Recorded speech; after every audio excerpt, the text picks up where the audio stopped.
healthcare or death care. What hospitals and doctors don't want you to know. Many people get sick on a regular basis, and instead of relying on what the Creator has put on the earth to heal us, we choose doctored up chemicals for our healing. No pun intended. Even if these drugs are killing us or making us sicker than we were before. If we're not taking drugs, we're allowing hospital doctors to cut on us and do all of these operations on our vital organs instead of having faith that the Father has us and that He'll protect us and heal us if we put our faith in Him. In this video, we're going to talk about the many flaws in American healthcare, and then I'm going to talk about ancient healthcare and why people in ancient times were so much stronger and healthier than your average American of 2016. First, I'm going to talk about why many people are so sick here in America. I feel the need to mention the quote by Hippocrates, the Greek physician, "Let food be thy medicine, and medicine be thy food." You are what you eat. Basically, the atoms and the molecules in the food that you eat are what's used to build up the cells in your body. So if you eat genetically modified garbage, then all of the cells in your body are going to be basically genetically modified garbage. If you eat a ton of artery clogging grease, then your circulatory system is going to be one gigantic grease clogged mass of arteries. That's just the way it is. Now, this food that Americans eat is what has people being rushed to the hospital on a regular basis. So junk food is indirectly responsible for the fact that doctors make over 6 figures a year.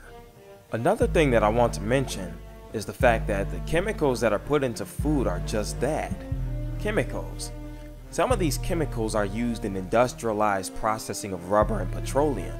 So what in the satanic Satan is it doing in your food? Pharmeceuticals, food additives, and chemicals. Let's talk about their origin real quick. First, we're going to talk about why this is such a diabolical scheme that has even the children of the Most High in danger. And then we're going to look at the etymology and the breakdown of the words pharmacy and chemistry. People believe that the pharmacy is the best place to go if you're sick and in need of prescriptional medicine that will help you get better. And half of the time, pharmaceuticals that are prescribed to an individual have unintended side effects. Have you ever looked at a pill commercial promoting a pill that will maybe help you with insomnia or other sleep disorders, but it has side effects that include heart palpitations, blindness, death, suicidal thoughts, or massive heart attacks if used with other drugs? You may not have literally seen that scenario, but if you look at enough TV, I'm sure that you will see some television ad talking about some type of medication with a vast list of drastic, over-the-top, unintended side effects. The Most High never intended for mankind to take pills every time they were sick. Where do these pharmaceuticals come from? Let's look at the word pharmacy.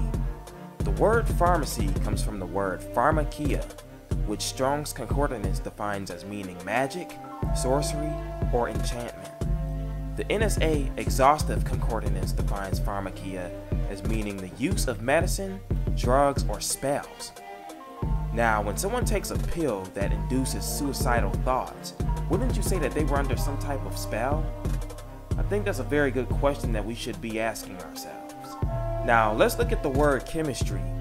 Chemistry comes from the word alchemy, which has to do with the mixing of substances, particularly metals, to achieve the perfection or the purification of certain objects, as well as the creation of substances to treat disease. The term alchemy is often associated with the creation of potions and other forms of witchcraft. Both of the words alchemy and chemistry sound similar.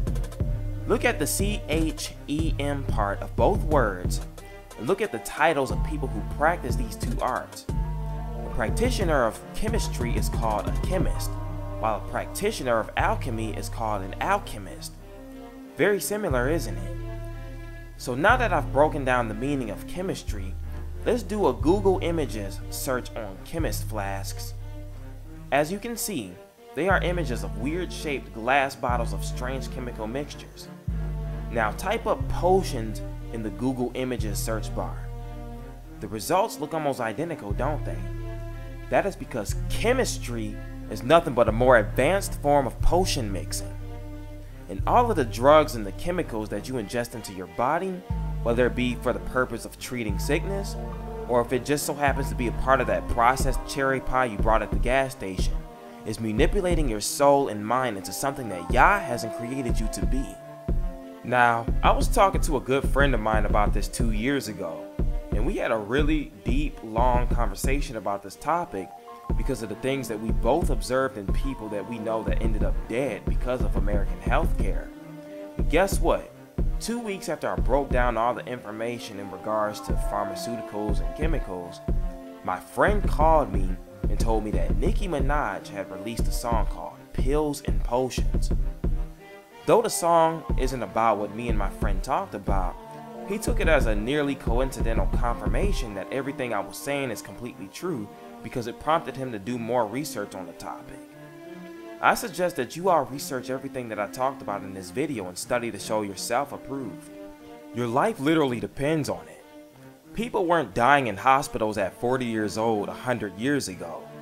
100 years ago, people 95 years old were walking around in gardens planting food, harvesting food, and making herbal remedies for any perceived sicknesses. Even in other countries, the people seem to thrive. That is, of course, until the European countries come over there with vaccines. But I mean, that's another topic for another time. The fact of the matter is, people from other places in the world are still very familiar with the concept of herbs, roots, and vegetation for healing. And that's why a lot of them live past 100 years old and have a ton of energy. People who get their medicine from the plants of the field like the ancients did are prone to have a better quality of life. There are herbalists out there that have practiced herbal medicine and they're curing people of diabetes, cancer, AIDS, sickle cell, and more. Even cannabis oil has been acknowledged to effectively cure over 80 known diseases. We gotta get back to that, family. Leave all the potions and the pills alone. That stuff isn't curing us. It's just altering our DNA to be something that Yah didn't intend for us to be. People get all addicted to that stuff, and in the long run, they end up dying at a young age anyway. But if you do what Yah naturally intended for you to do, and eat the flowers of the field, you don't have to be concerned about terrible addiction to mind-altering pills that induce suicidal thoughts and death. You can have a long life of happiness with your family and other loved ones, and you don't have to worry about kicking out thousands of dollars to pay for some operation of your pancreas. With all that being said, research! I can't stress that enough. People are dying because they are basically destroyed for the lack of knowledge. The American healthcare system is killing us. We don't even know it because we think that because of the fact that they call themselves healthcare, that they actually care about our health. It just amazes me that you have people out there who will trust the American healthcare system more than they trust nature to do its job. And my thing is, if you look at what the American healthcare has done, and you just look at these science labs and all this stuff in general, where in the heck are all these weird viruses coming from? You know, they have weird strains of genetically modified viruses that are being spread, and you know, Ebola viruses and all this kind of strange stuff that just pops up on the scene out of nowhere. And it's like they're creating some type of biohazard so that they could act like they're the solution to the problem. And what I find appalling is the fact that you have some Christians out there who will look at herbalism like that's the real witchcraft. People who consume the roots and the herbs of the field, they'll see that as witchcraft, but then they'll go to the hospital and they'll get a whole bunch of ibuprofen to cure pain. It's almost like we don't trust the Father to be competent enough to create nature so that it's self-preserving, so that when you get sick, you can just go out there and collect some flowers or some roots or something that's Yah made, something that was created by the Father in heaven, and use that to heal yourself. It's almost like we don't trust him, and we would rather trust someone, we would rather trust man to create some type of weird substance to cure us of our disease. Stop trusting man and start trusting the Father. Research everything that I talked about in this video, and shalom, and subscribe for more content varying from documentaries to commentary on social injustices, music related things, and more. Peace.